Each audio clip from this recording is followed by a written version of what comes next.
வணக்கம் நீங்க பார்த்துட்டு இருக்க பெஸ்ட் பேசிட்டு இருக்கேன். நாம இதை இனி நம்ம என்ன பார்க்க போறோம் அப்படின்னா, காட்ஸில்லா காங்கோட ரிவ்யூ தான் பார்க்க போறோம்.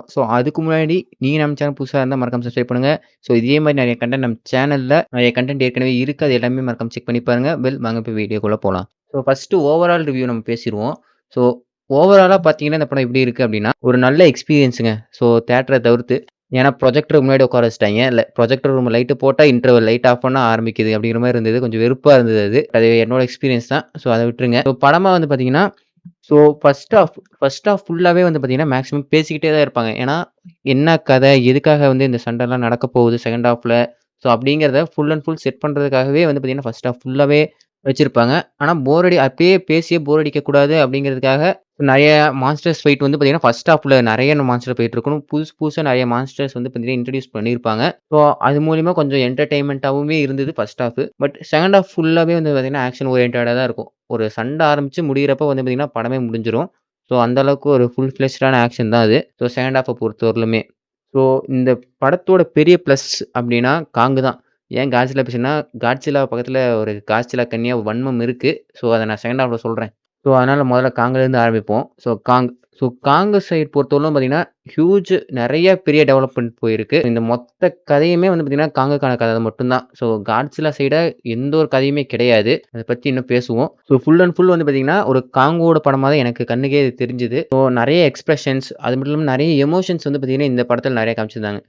அதே போன படத்துல வந்து பார்த்தீங்கன்னா, காங்கோட ஃபேஸ் ரியாக்ஷன்ஸ் வந்து பார்த்தீங்கன்னா, அவ்ளோ அதிகமாலாம் இருக்காது. ரொம்ப லிமிட்டடா தான் இருக்கும். ஆனா, இந்த ஒரு படத்துல வந்து பார்த்தீங்கன்னா, இந்த பல்லு உடைச்சதுக்கப்புறம் நக்கல் பண்றது, அவங்களோட அந்த மீதி நெறைய காங்ஸ் இருக்கிறத பார்த்தோனே ஒரு ஆச்சரியம் மாரி படுறது. அது மாரி நெறைய எக்கச்சக்கமான ரியாக்ஷன்ஸ் இருந்தது. அது மட்டும் இல்லாம, அந்த குட்டி காங் சூக்கோ நம்ம காங்குக்கும், குட்டி காங்குக்கும் இருக்கிற அந்த இன்டராக்ஷன் வந்து பார்த்தீங்கன்னா, நெறைய இடத்துல டயலாக்கே இருக்காது. வெறும் 2 குரங்கு தானே பேசிக்கும். பட் அது எல்லாமே நமக்கு புரியும். அந்த அளவுக்கு சூப்பரா அத வச்சிருந்தாங்க. முக்கியமா குட்டி காங்கோட ஐ மீன் சூக்கோவோட அந்த ரியாக்ஷன்ஸ் ஸ்டார்ட்டிங்ல வந்து பார்த்தீங்கன்னா, அவன கோத்து விடலாம் அப்படின்னு பார்க்கறதுலருந்து, கடைசியா அவன அக்செப்ட் பண்ணிக்கிறதுலருந்து எல்லாமே சூப்பரா இருந்துச்சு அத பார்க்க. முக்கியமா கிளைமாக்ஸ்ல ஒரு சம்பவம் ஒண்ணு அது சூப்பரா இருந்தது. நெறைய பேர் கத்துனாங்க தியேட்டர்ல. எல்லாருமே இதுக்கு முன்னாடி எனக்கு ரிவ்யூ பார்த்தவர்களும் என்ன சொல்லியிருந்தாங்கன்னா, ஷிமுவோட அந்த ஒரு மாடல் ஒழுங்கா இல்லங்க அப்படிங்கிற மாரி பேசியிருந்தாங்க. பட் எனக்கு ஒண்ணும் அது அப்படி தெரியல. ஒருவேளை 3Dல பார்த்தேன்னா அப்படி தெரியலையான்னு தெரியல. பட் எனக்கு வந்து பார்த்தீங்கன்னா, பெர்ஃபெக்ட்டா தான் இருந்தது. என்ன மேபி வெள்ளையா இருக்கிறனால மத்தவங்களுக்கு அப்படி தெரிஞ்சிருக்கலாம். பட் எனக்கு ஒண்ணும் அப்படி பெருசா தப்பா தெரியல. நல்லாவே பிளெண்ட் ஆகி தான் இருந்தது. எந்த ஒரு சீனுமே தனியா தெரியல. ஆனா ஷீமு எந்த அளவுக்கு யூஸ் பண்ணியிருக்காங்க அப்படின்னு வந்து பார்த்தீங்கன்னா, ரொம்ப ரொம்ப லிமிட்டடா தான் யூஸ் பண்ணியிருக்காங்க. அது ஒப்புக்கு சப்பான் கேரக்டர் மாரி தான் யூஸ் பண்ணியிருந்தாங்க. பட் நமக்கு ஒரு மைண்ட்ல ஒண்ணு இருந்திருக்கும்ல. ஷீமு வந்து இந்த அளவுக்கு பயங்கரமான ஒரு மான்ஸ்டர் அப்படிங்கிற மாரியான ஒரு பிம்பம் வந்து பார்த்தீங்கன்னா, படம் பார்க்குறப்ப அது தோணவே கிடையாது. ஒரே ஒரு சீன தவிர்த்து, ஃபர்ஸ்ட் வந்து பார்த்தீங்கன்னா, காங்கா ஷிமுவ சந்திக்கிற அந்த ஒரு சீனு. ஐ மீன் ட்ரெயின்ல கூட பார்த்துருப்பீங்க. அந்த ஒரு சீன தவிர்த்து, அதுக்கப்புறம் நம்ம எந்த இடத்துல அத பார்த்தாலுமே, அந்த அளவுக்கு ஒரு பயங்கரமான ஒரு விஷயமா தெரியல. அது மட்டும் இல்லாம ஷிமுவோட சைஸ் எனக்கு ரொம்பவே சந்தேகமா தான் இருக்கு. ஒரு சில சீன்ல பார்த்தீங்கன்னா, காங்கே ரொம்ப சின்னதா இருக்க மாரி இருக்கு, ஷிமுவுக்கு முன்னாடி. ஆனா இன்னொரு சீன்ல வந்து பார்த்தீங்கன்னா, ஸ்கார் கிங் வந்து ஷிமு மேல ஏறி ரைட் பண்ணிட்டு வர அந்த ஒரு சீன்லாம் பார்க்குறப்ப, ஷிமு எனக்கு சின்னதா இருக்க மாரி இருக்கு. ஆனா ஸ்கார் கிங் சைஸும், காங்கோட சைஸும் கிட்டத்தட்ட பார்த்தீங்கன்னா, ஒரே ஹைட்டு தான். அதே மாரி ஒரு சில இடத்துல காட்ஸில்லாவோட ஹைட்டுமே ஷீமோட ஹைட்டுக்குமே ஈக்குவலா இருக்கு. எனக்கு ஷீமோட ஹைட் வந்து பார்த்தீங்கன்னா, அப்ராக்ஸிமேட்டா தெரியல. எங்க பார்த்தாலும் ஒரு சில சீன்ல பார்த்தா சின்னதா இருக்கு. ஒரு சில சீன்ல பார்த்தா ஈக்குவலா இருக்கு. என்னடா நடக்குது? அப்படிங்கிற மாரி இருந்தது. அதுக்கடுத்து இந்த மனுஷனோட ஹியூமன் கேரக்டர்ஸ். ஃபர்ஸ்ட் ஹாஃப் ஃபுல்லாவே நம்ம முன்ன சொன்ன மாரி ஹியூமன் வச்சு தான் நகருது. அவங்க தான் கதையே சொல்ல போறாங்க ஃபர்ஸ்ட் ஹாஃப்ல. முடிஞ்ச அளவுக்கு நல்லாவே எல்லாமே ப்ளே பண்ணியிருந்தாங்க. அது மட்டும் இல்லாம இந்த பாணி வச்சு அவன் நெறைய காமெடி பண்ற மாரி இருந்தது. அந்த எல்லா கவுண்டருமே சூப்பரா ஒர்க் ஆயிருந்தது. நெறைய பேர் சிரிச்சோம். எதுவுமே கிரிஞ்சா இல்ல. அதான் ஆச்சரியமாவே. அதான் தமிழ் டப்பிங் தான் பார்த்தேன். சூப்பரா இருந்துச்சு. அது சூப்பரா டிரான்ஸ்லேட் பண்ணி எல்லாமே சிரிக்கிற மாரியே அது பண்ணியிருந்தாங்க. ரொம்ப ரொம்ப ரொம்ப நல்லதா இருந்தது. நீங்க ஒரு ரூ. 150 குடுத்து ஒரு படத்த பார்க்குறீங்க அப்டின்னா, கண்டிப்பா தைரியமா போய் பார்க்கலாம். எந்த ஒரு இடத்துலயுமே உங்கள ஏமாத்தாது. இப்ப நம்ப அந்த தம்ப்நெயில் விஷயத்துக்கு போவோம். ஏன் ஐ அம் டிசப்பாயிண்டட். ஆஸ் அ காட்ஸில்லா கன்னியா இந்த படத்த நான் பார்த்தேன்னா, எனக்கு கோவமா வந்தது. ஸோ, போன படத்துல காட்ஸில்லாவுக்குன்னு ஒரு ரீசன் இருந்தது. அதுக்குன்னு ஒரு பிளாட் இருந்தது. ஏன் வந்து இப்படிலாம் பண்ணுச்சு? அப்படிங்கிறதுக்கு உங்களுக்கு ஒரு ரீசன் இருக்கும்.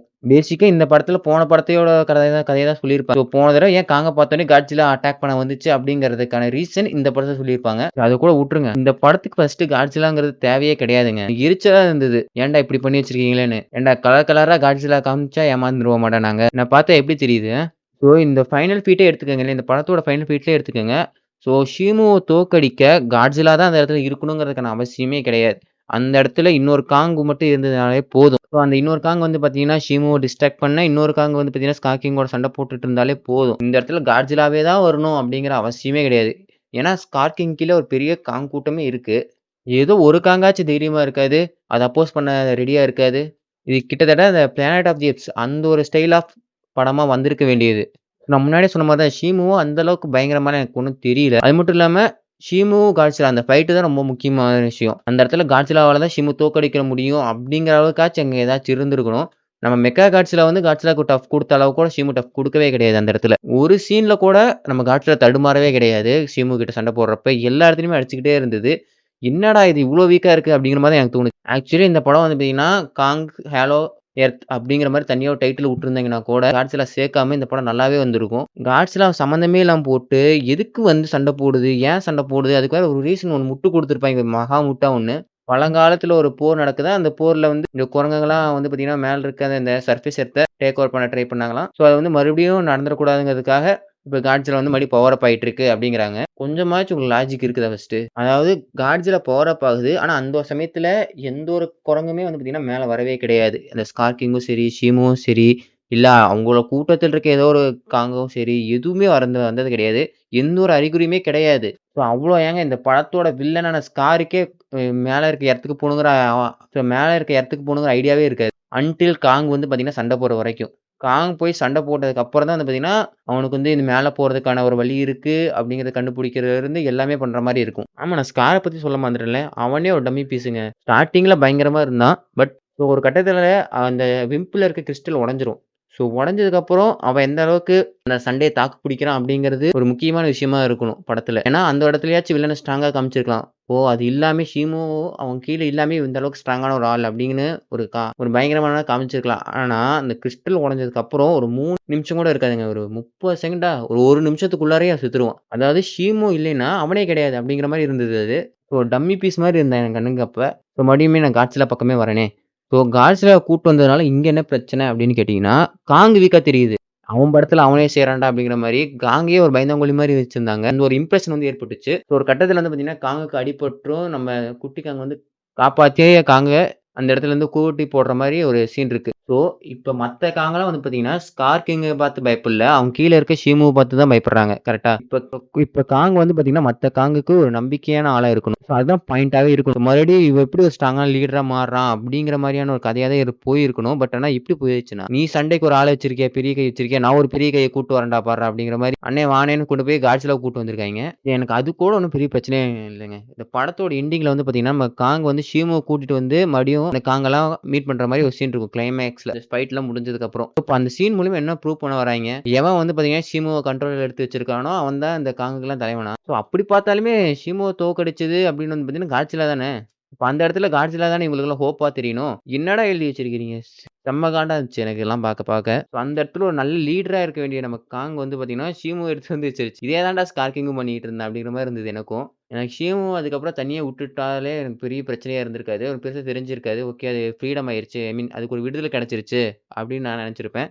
கொண்டு வந்து இழுத்துட்டு வந்து காங் கூட சேர்த்து விட்டுருப்பாய்ங்க. இப்போ ஒரு வேள காங் வந்து மறுபடியும் ஷீம யூஸ் பண்ணி ஏதாச்சும் ஒரு குரங்க மிரட்டுச்சுன்னா, அதே தானே ஸ்கார் கிங்கும் பண்ணிட்டு இருந்திருப்பான். இது என்ன லாஜிக்? இப்ப எந்த குரங்கு வந்து பார்த்தீங்கன்னா, ஷீமு பக்கத்துல இருக்கோ ஐ மீன் ஷீமு வந்து எந்த குரங்குக்கு சப்போர்ட் பண்ணுதோ அதான் லீடரு. இப்ப யார் முடிவு பண்றா லீடர்ன்னு? காங் முடிவு பண்ணுதா? இல்ல ஷிமு முடிவு பண்ணுதா? ஒரு ஹோப்பா இருக்க வேண்டிய ஒரு இடத்துல வந்து பார்த்தீங்கன்னா, நான் இவன என் கண்ட்ரோலுக்கு எடுத்துட்டேன். அதனால நான் லீடர் ஆயிட்டேன் அப்படிங்கிற மாரி கொண்டு போய் முடிச்சது வந்து பார்த்தீங்கன்னா, எனக்கு சுத்தமா புடிக்கல. அது மட்டும் இல்லாம காங் வந்து ஹெல்ப் கேட்கிற ஆளே கிடையாதுங்க. எத்தன பேர் வந்தாலும் சரி, எத்தன தடவ அடி வாங்கினாலும் சரி, தைரியமா போய் சண்ட போடுற ஒரு கேரக்டர் தான் காங். நான் இதுவரையிலுமே அப்படிதான் பார்த்துருக்கேன். கூட்டமா இருந்தாலும் சரி, என்ன பண்ணாலும் சரி, இறங்கி அடிக்கிற ஒரு கேரக்டர் தான் வந்து பார்த்தீங்கன்னா காங். ஸோ வில்லன்ஸ் ரொம்ப ஸ்ட்ராங்கா இருந்தாங்கன்னா, மூளைய யூஸ் பண்ணி அட்டாக் பண்ணும். பிளான் பண்ணும். ஸோ இந்த ஒரு படம் வந்து பார்த்தீங்கன்னா, ஃபுல் அண்ட் ஃபுல் காங்குக்கான படமா வந்திருக்க வேண்டிய படம். ஒரு பிளானட் ஆஃப் தி ஸ்டைல்ல அவனோட கூட்டத்த எப்படி காப்பாத்துறான்.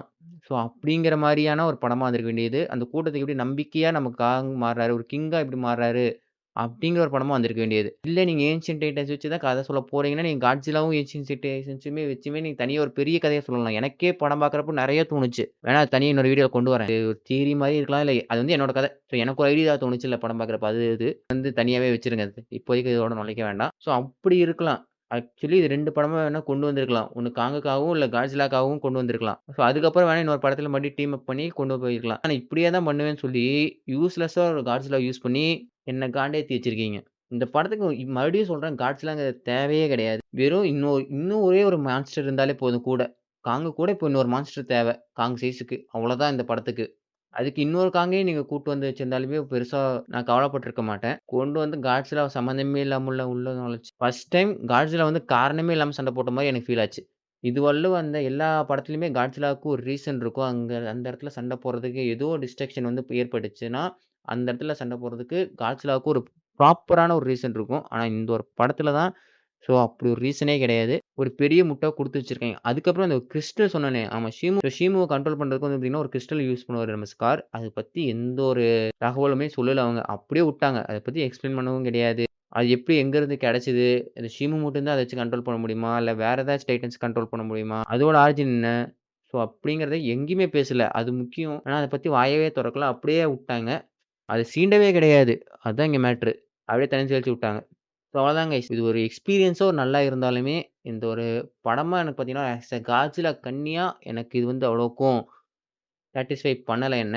ஸோ நீங்க எப்படி ஃபீல் பண்றீங்கிறத கமெண்ட்ல சொல்லுங்க. இது வந்து ஃபுல் அண்ட் ஃபுல் என்னோட கருத்து மட்டுமே. உங்க கருத்து வேறுபடலாம். மறக்காம சப்ஸ்கிரைப் பண்ணுங்க. And signing off bye brother.